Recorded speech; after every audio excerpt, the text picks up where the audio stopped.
All right, Bible study time. So I was flipping through and came across a book called Habakkuk, and I'd never heard that name before, so I figured, hey, let's jump in. So instead of reading you my highlighted parts today, I just want to give you an overview of what the book is. It's only like 2 pages, a little more than 2 pages.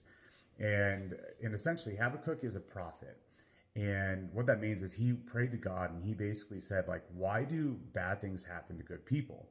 And then God replied to him with a vision.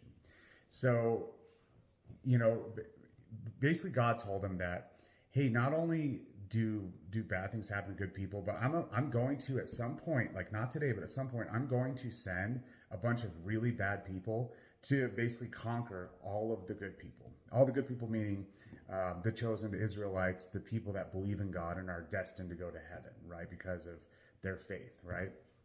So Habakkuk responds and he's like, "How could you let that happen? Not only how could you let that happen, but you're almost like encouraging it and you're forcing it to happen. Like, I don't understand that at all."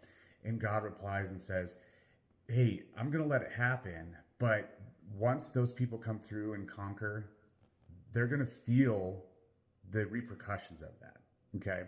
And that's a huge paraphrase. So go in and read it and see for yourselves. But what do I get out of this and how does it apply to life in 2025?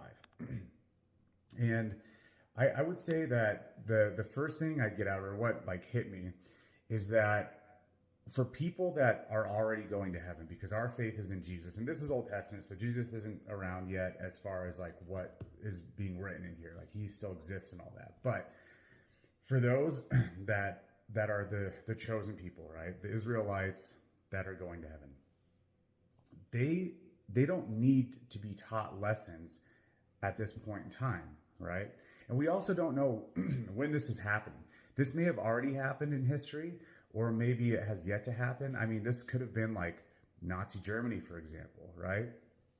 But what it's telling me is that for all of the people that will trample others, whether it be in like a corporate situation where you might work unscrupulously or um, get somebody wrongfully terminated so you can take their job or something, whatever that is, right? God, I think, allows these things to happen to teach lessons to people that need to hear them.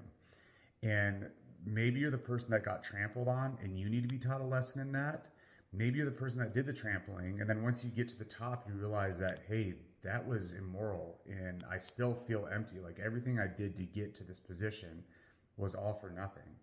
And feeling that emptiness could lead to someone finding God because of seeking out something to fill that void. And I feel like I've been talking about that a lot lately, but I think that's a huge part of finding faith is realizing that there are no other gods out there that can make you feel fulfilled.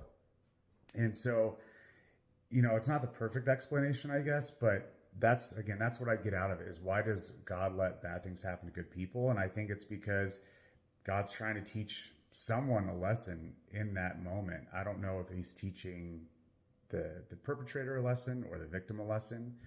But I'll use what happened with Charlie Kirk last week as an example. Like what a terrible, horrible thing. You know, there isn't a better guy out there that this could have happened to. But look at what's happened as a outpouring from that assassination, right? How many people are finding God because they're being awoken by this horrible, terrible thing that's happened on both sides of the aisle, right? There are people that have maybe been following Jesus and going to church and reading the Bibles, but they just didn't quite have that like fervor in them. And now they're like getting fired up and they're really leaning into it more. You might have people, and actually, I know this for a fact. I know there are a ton of people. In my personal experience, I've talked to at least a dozen people that have said, hey, I've gone to church once or time. We call them Creasters, like Christmas and Easter churchgoers. And they're like, I'm going to church now. In fact, can you help me find a church? I'm reading my Bible again. Hey, you do that men's group. Can I go? Can I send some people to go with you? Like I really want to dive in. I've heard this from a ton of people. So, I think that is an example, modern day example of what God is talking about here. So, anyways, I don't know if I got that right or wrong, but that's what I'm pulling out of it, and I don't know. It's pretty helpful. And as I see situations where bad things happen to good people or good things happen to bad people, I'm definitely going to try to look through those situations with that lens of like, what's God doing here? So that's all for now. Read Habakkuk. Really short. It's I think like the third to last book in the Old Testament. So just kind of try to find it there. All right, guys. We'll see you soon.